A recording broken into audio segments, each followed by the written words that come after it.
App ಕಿ ಅದಾಲತ್ನಲ್ಲಿ BJP ಮೇಲಿರುವ ಆರೋಪವೆಂದರೆ ಇದರ ನಾಯಕರು ಸೇನೆಗೆ ಅಪಮಾನ ಮಾಡಿದ್ದಾರೆ ಎಂಬುದು.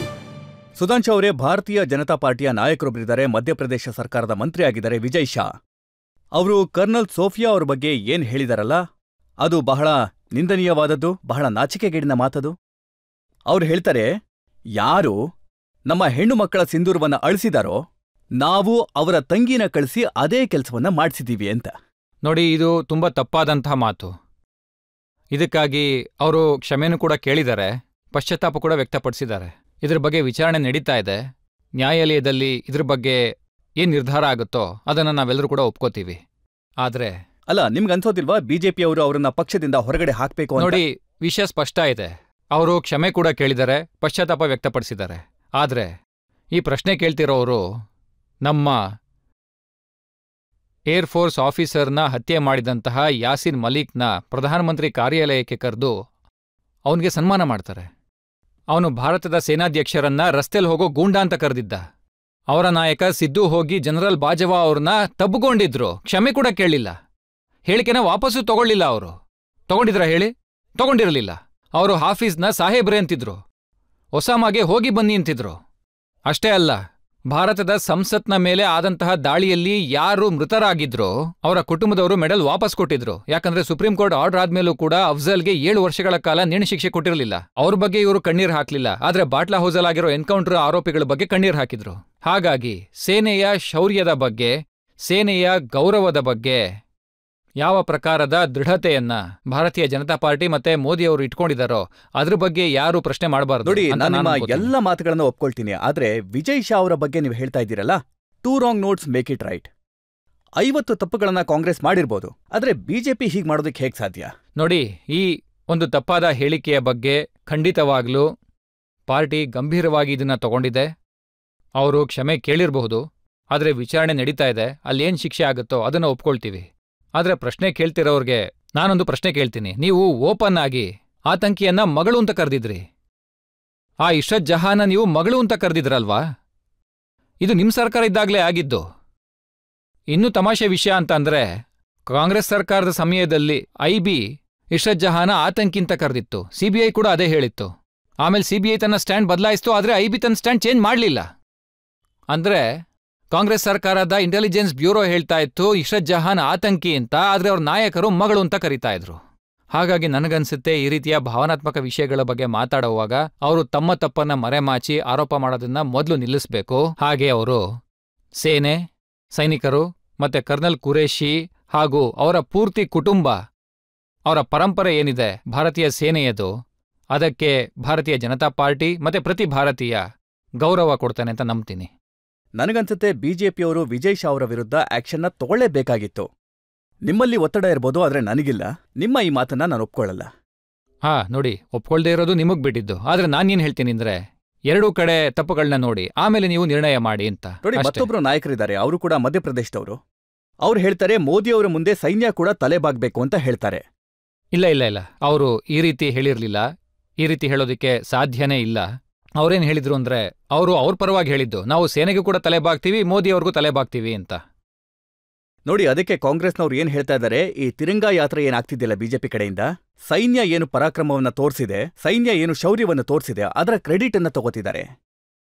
ಇದು ಅದೇ ಕಾಂಗ್ರೆಸ್ ಪಾರ್ಟಿ ಯಾವುದು ಹಮಾಸ್ ಪರವಾಗಿ ನಡೆಯುವಂಥ ಯಾತ್ರೆಗಳಿಗೆ ಅಭಿವ್ಯಕ್ತಿ ಸ್ವಾತಂತ್ರ್ಯ ಮತ್ತು ಸಂವೇದನೆಗಳ ಪ್ರತೀಕ ಅಂತ ಹೇಳಿತ್ತು. ಹಿಜ್ಬುಲ್ಲಾ ಪಕ್ಷದ ಪರವಾಗಿ ಶ್ರೀನಗರದಿಂದ ಲಕ್ನೋ ಮೂಲಕ ಹೈದರಾಬಾದ್ ತನಕ ಹೊರಟಂತಹ ಯಾತ್ರೆಗೆ ಇವ್ರು ಹೇಳಿದ್ದು ಸಂವೇದನೆಯ ಪ್ರತೀಕ ಇದು ಅಂತ. ಅದೇ ಭಾರತೀಯ ಸೇನೆಯ ಅಪ್ರತಿಮ ಶೌರ್ಯದ ಪರವಾಗಿ ನಡೀತಿರುವಂಥ ತಿರಂಗ ಯಾತ್ರೆಗೆ ಇವರು ರಾಜಕೀಯದ ಬಣ್ಣ ಬಳಿತಾರೆ. ಕೇಳಿ, ಗಾಜಾ ಬಗ್ಗೆ ಇವ್ರು ಮಾಡಿರೋ ಟ್ವೀಟ್ ನೋಡಿ. ಏನ್ ಬರೀತಾರೆ? All eyes on Rafah. ಆ ಗಾಜಾ ಬಗ್ಗೆ ಬರೀಬೇಕಾರೆ ಹೇಳ್ತಿದ್ರೆ ಕ್ರೈಮ್ ಅಗೇನ್ಸ್ಟ್ ಹ್ಯುಮ್ಯಾನಿಟಿ, ಅದು ಇದು ಅಂತೆಲ್ಲ ಏನೇನೋ ಬರೀತಾರೆ. ಆದ್ರೆ ನಮ್ಮ ಸೇನೆಯ ಶೌರ್ಯದ ಬಗ್ಗೆ ಮಾತಾಡ್ಬೇಕಾದ್ರೆ ಮಾತ್ರ ಸಮಸ್ಯೆ ಉಂಟಾಗತ್ತೆ. ನೋಡಿ, ಒಂದ್ ವಿಷಯ ಅರ್ಥ ಮಾಡ್ಕೊಳ್ಳಿ. ನೀವು ಹೋಗಿ ಕೇಳಿಬೇಕಿದ್ರೆ, ಸೇನೆಯ ಶೌರ್ಯದ ಬಗ್ಗೆ ಮಾತು ಬಂದಾಗ ನಾನು ಅವ್ರನ್ನ ಕೇಳಿದ್ದೆ, ನೋಡಿ 71ರ ವಾರಲ್ಲಿ ನೀವು ನೋಡಿ, ಇಲ್ಲಿ ಜಡ್ ಸಾಬ್ ಕೂತಿದ್ದಾರೆ, ಅವ್ರಿಗಿಂತ ಹೆಚ್ಚು ನಾನು ತಿಳ್ಕೊಂಡಿರೋಕ್ ಸಾಧ್ಯ ಇಲ್ಲ. ಡಾಕಾಗೆ ಪ್ಯಾರಾಟ್ರೂಪರ್ನ ಯಾರು ಲೀಡ್ ಮಾಡಿದ್ದು? ಎಂತ ದೊಡ್ಡ ಆಪರೇಷನ್ ಅದು. ಸೀದಾ ಡಾಕಾದಲ್ಲಿ ಹೋಗಿ ಇಳಿದಿದ್ರು. ಅವ್ರನ್ನ ಲೀಡ್ ಮಾಡಿದ್ದು ಜನರಲ್ ಜೇಕಬ್ ಅಂತ. ಅವ್ರ ಬಗ್ಗೆ ಗೊತ್ತೇ ಇರಲಿಲ್ಲ. ನಮ್ಮ ಈ eastern ಕಮಾಂಡ್ನ chief general Jagjit Singh ಅರೋಡ ಏನಿದ್ರು ಅವ್ರು ಸೈನ್ ಮಾಡಿಸಿದ್ದು. ಅವ್ರ ಬಗ್ಗೆ ಕೂಡ ಇವ್ರಿಗೇನು ಗೊತ್ತಿರಲಿಲ್ಲ. ಜೇಕಬ್ ಅವರು ಕ್ರೆಡಿಟ್ ಕೊಡಲಿಲ್ಲ, ಮಾಣಿಕ್ ಶಾ ಅವರು ಕ್ರೆಡಿಟ್ ಕೊಡಲಿಲ್ಲ. ಆಗ ಕೇಳಿದಾಗೆಲ್ಲ ಹೇಳಿದವರು ಒಂದೇ ಹೆಸರು, ಇಂದಿರಾ ಗಾಂಧಿ. ಅವ್ರು ಮಾಡಿದಾಗೆಲ್ಲ ಇಂದಿರಾ ಗಾಂಧಿ. ಆದರೆ ಈಗ ಸೇನೆ ಅಂತಾರೆ. ನೋಡಿ, ನಾವು ಹೇಳೇ ಬಿಟ್ಟಿದ್ದೀವಿ, ನಮ್ಗೆ ಯಾವುದೇ ಶ್ರೇಯಸ್ಸು ಬೇಕಿಲ್ಲ. 2016ರಲ್ಲಿ ಪ್ರೆಸ್ ಕಾನ್ಫರೆನ್ಸ್ ಯಾರು ಮಾಡಿದ್ದು? Director general military operations. 19ರಲ್ಲಿ ಯಾರು ಮಾಡಿದ್ದು? ಏರ್ಫೋರ್ಸ್ ಅವರು. 2025ರಲ್ಲಿ ಯಾರು ಮಾಡಿದ್ದು? ಸೇನೆಯ 2 ಹೆಣ್ಮಕ್ಳು, 2 ಆಫೀಸರ್ಸ್. ನಾವು ರಾಜಕೀಯ ಮಾಡ್ತಾ ಇಲ್ಲ. ಸೇನೆ ಏನ್ ಮಾಡ್ತು ಅದನ್ನ ನಾವು ಹೇಳಿದ್ವಿ ಅಷ್ಟೇ. ಸೇನೆನೇ ಹೇಳಿದ್ದು, ನಾವು ಚೆನ್ನಾಗಿ ಮಾಡಿದ್ರಿ ಅಂತ ಹೇಳಿದ್ವಿ.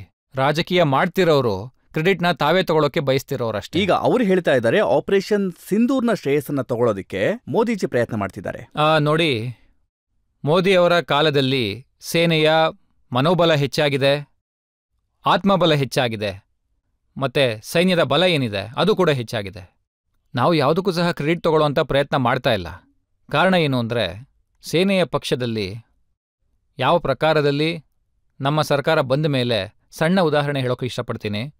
ಅಟಾಮಿಕ್ ಎಕ್ಸ್ಪ್ಲೋಷನ್ ಅಟಲ್ಜಿ ಅವರ ಸರ್ಕಾರ ಇದ್ದಾಗ ಆಗಿದ್ದು. 98ರಲ್ಲೂ ಆಗಿತ್ತು, 74ರಲ್ಲೂ ಕೂಡ ಆಯಿತು.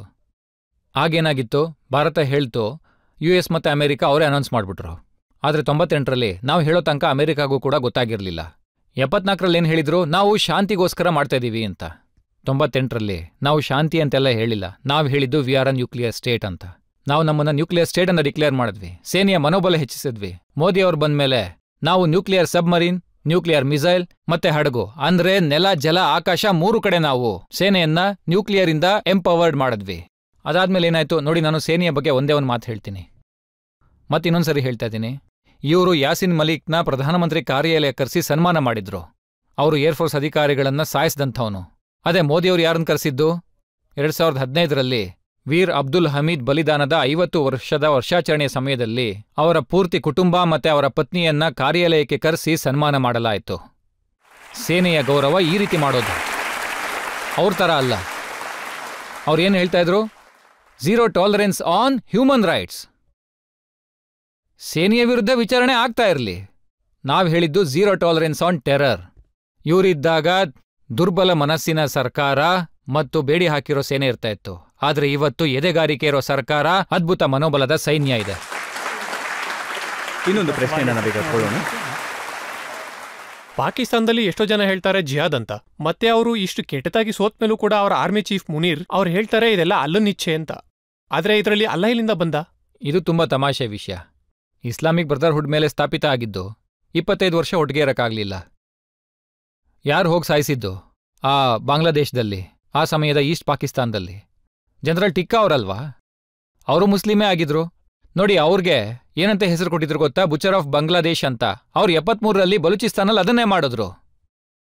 He was called butcher of Balochistan. ಇವತ್ತು ಖೈಬರ್ ಪಖ್ತೂನ್ವಾದಲ್ಲಿ ತೆಹ್ರೀಕ್ ತಾಲಿಬಾನ್ ಯಾರ ವಿರುದ್ಧ ಹೋರಾಡ್ತಾ ಇದೆ? ಇರ್ಲಿ ಬಿಡಿ. ಇಸ್ಲಾಂ ಬಗ್ಗೆ ಮಾತಾಡೋದಾದ್ರೆ ಪೇಶಾವರದ ಮಸೀದಿಲಿ ದಾಳಿ ಯಾಕಾಯ್ತು? ರಾವಲ್ಪಿಂಡಿನಲ್ಲಿ ದಾಳಿ ಯಾಕಾಗ್ತಾ ಇದೆ? ಅಲ್ಲಿ 100% ಮುಸ್ಲಿಂ ಇರೋದಲ್ವಾ? ಹಾಗಾಗಿ ಈ ಒಂದು ಆರೋಪ ಏನಿತ್ತು, ನಾವು ಇಸ್ಲಾಮದ ಹೆಸರು ಮೇಲೆ ಇದು ಮಾಡ್ತಿರೋದು ಅಂತ, ಅದು ಸುಳ್ಳು ಅಂತ ಸಾಬೀತಾಗ್ತಾ ಇದೆ. ಆದರೆ ನಿಮ್ಮ ಪ್ರಶ್ನೆ ಬಗ್ಗೆ ಹೇಳೋದಾದ್ರೆ ಇದು ಯಾಕೆ ಇಂಪಾರ್ಟೆಂಟ್ ಅಂದರೆ, ನೋಡಿ, ಇವತ್ತು ಅವ್ರಿಗೆ ಅನ್ನಿಸ್ತಾ ಇದೆ, ಅವ್ರಿಗೆ ಕನ್ಫರ್ಮ್ ಆಗಿದೆ ಭಾರತದಿಂದ ಅವರು ಸೋಲ್ಸಲ್ಪಟ್ಟಿದ್ದಾರೆ ಅನ್ನೋದು. ಹಾಗಾಗಿ ಅವರು ಇದಕ್ಕೆ ಈ ಧಾರ್ಮಿಕ ಆ್ಯಂಗಲ್ ಅನ್ನ ಕೊಡ್ತಾ ಇದ್ದಾರೆ. ನೀವು ನೋಡಿರಬಹುದು, ವಿಡಿಯೋ ಫುಟೇಜ್ಗಳಲ್ಲಿ ನೋಡಿರ್ತೀರ. ಅವರ ಪ್ರೈಮ್ ಮಿನಿಸ್ಟರ್ ಮತ್ತೆ ಮಿನಿಸ್ಟರ್ಗಳು ಅಲ್ಲಾನ ಫಸಲ್ ಕರ್ಮದಿಂದ ಹೀಗಾಗಿದ್ದು, ಅದರಿಂದ ಹೀಗಾಗಿದ್ದು, ಎಷ್ಟು ಸರಿ ಅವರು ಇನ್ಶಾ ಅಲ್ಲಾ, ಅಲ್ಹಮ್ದುಲಿಲ್ಲಾ ಎಷ್ಟು ಸರಿ ಹೇಳ್ತಾ ಇದ್ರು. ಅವ್ಯಾರು ಅದನ್ನು ಹೇಳಿರ್ಲಿಲ್ವಲ್ಲ? ಹಾಗಾಗಿ ವ್ಯತ್ಯಾಸ ಏನು ಅಂತಂದ್ರೆ, ನೋಡಿ, ನಾನೊಂದು ಲೈಟರ್ ನೋಟಲ್ಲಿ ಇದನ್ನ ಹೇಳ್ತಾ ಇದ್ದೀನಿ. ಅವರ ಅಲ್ಲಾ ಫಸಲ್ ಕರ್ಮದಿಂದ ಅವ್ರ ಕೆಲಸ ನಡೀತಾ ಇಲ್ಲ.